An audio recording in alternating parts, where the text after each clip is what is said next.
Qarang, pul o'zimniki deyapsiz, ha, urinib ko'ring, aeroportdan 100 ming dollarlik qiymatga ega tillani olib o'tishga, tillani.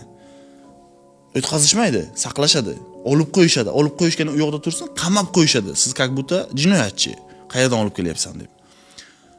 Pulni olib kirmoqchi bo'lsangiz, masalan, aeroportdan 100 ming dollar olib chiqmoqchi bo'lsangiz, o'zingizning pulingiz saqlashadi, olib qo'yishadi. Olib qo'yishgani u yoqda tursin, qamashadi, jinoyatchi deb. Nima uchun olib ketyapsan deb. Demak, bu naqd pul, tilla bu boshqaruv instrumenti. Tushuning.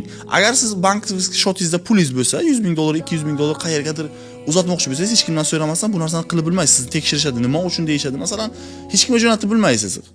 Uzatmoqchi bo'lsangiz, bloklab qo'yishadi, so'rashadi, vaqt oladi. To есть, bitta narsani tushuning. Pul agar shubhangiz bo'lsa, o'zingizniki bo'lmaganda, ya'ni siz istagan vaqtingizda kimgadir jo'natib bilmaysiz, olib ketib bilmasangiz, kirita bilmasangiz, u sizniki emas. Ya'ni to'liq boshqaruv sizda bo'lmasa, u pul sizniki emas aslida. O'sha uchun yagona boshqarilmaydigan valyuta pul bu Bitcoin. Uni qancha istasangiz olib chiqasiz, olib kirasiz, hech kim tekshirib bilmaydi, uni boshqarib bo'lmaydi. Shuni tushuning.